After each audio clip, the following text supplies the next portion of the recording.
now invite Sibia Danielle to continue the case with the proposition.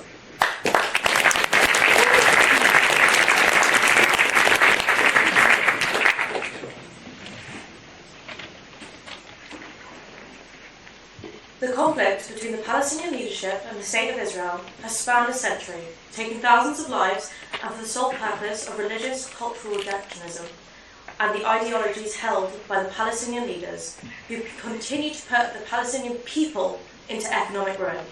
This conflict has been misunderstood due to a lack of independent research and critical analysis by the global majority.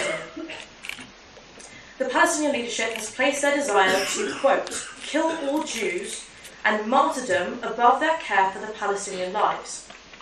I want you all to sit here and ask yourselves the very key question of why did Israel find it necessary to build the Iron Dome in the first place? Palestinian leaders like Mufti al-Hussein, Yasser Arafat and Mahmoud Abbas have failed their people time and time again. Even Yahya Sinwar's wife carried a $32,000 Birkin bag while millions starved in poverty above.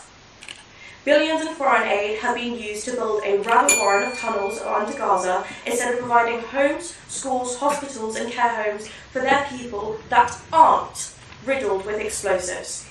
Those structures hide the entrances to tunnel networks under Gaza and have been destroyed in retaliation for the genocidal massacre of the Israelis. Palestinian leaders have used their citizens as human shields and have regarded the use of homes and hospitals as the most appropriate places to house rockets, bombs, and artillery, and most importantly, as we speak, the hostages. To predate the 1947 partition plan, we must first delve into the permeating culture divide that already existed between Arabs and Jews, and the avid denial of Jewish presence within the land.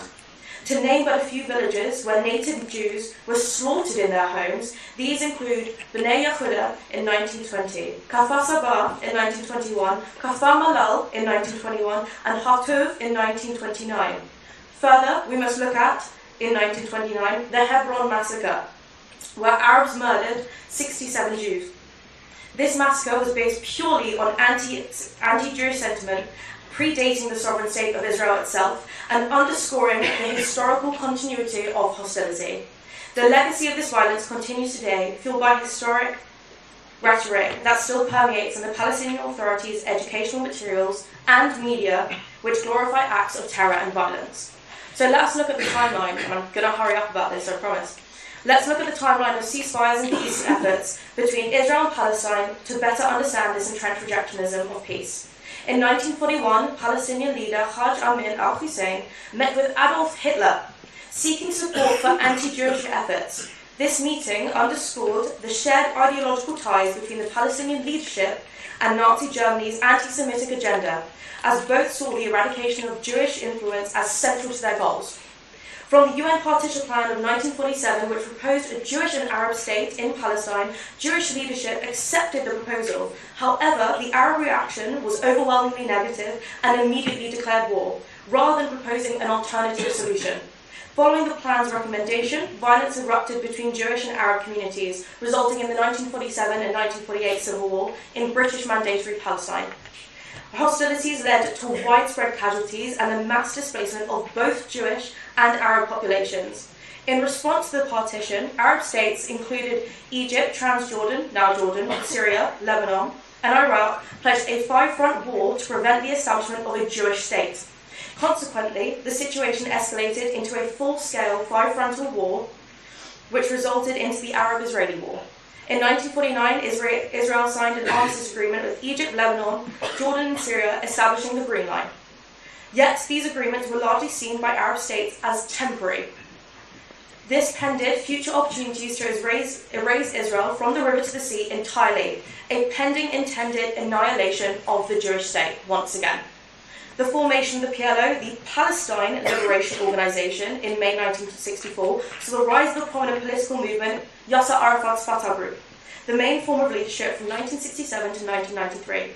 The 1967 Six-Day War, spearheaded by the Fatah, resulted in Israeli control of territories including Gaza, the West Bank, and East Jerusalem.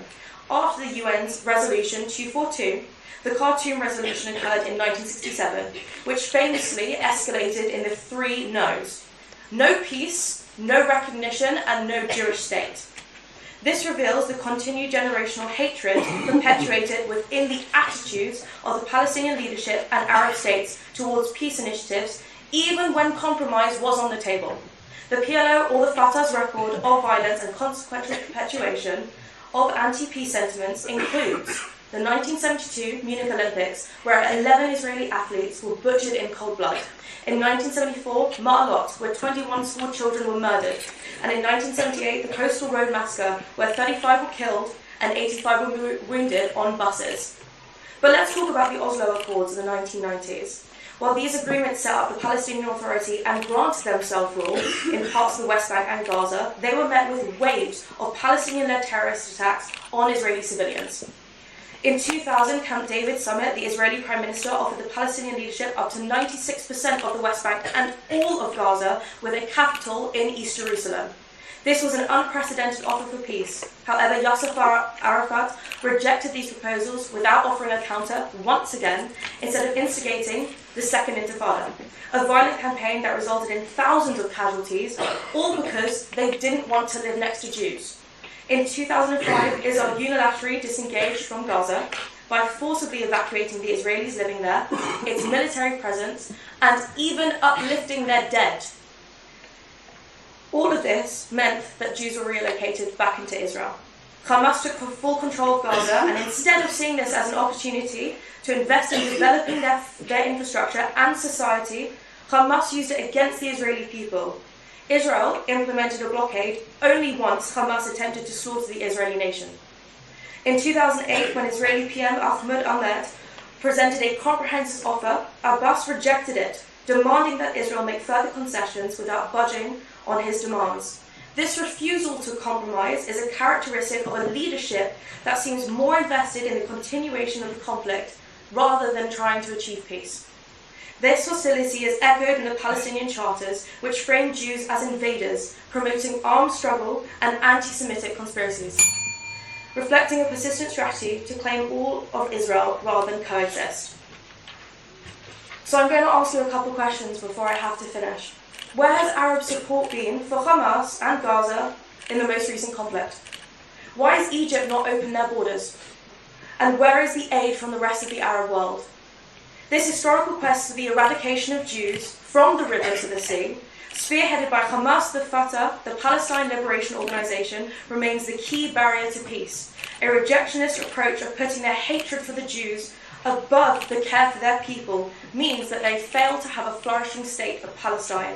So I argue tonight, the Palestinians deserve better. This is what you are voting for.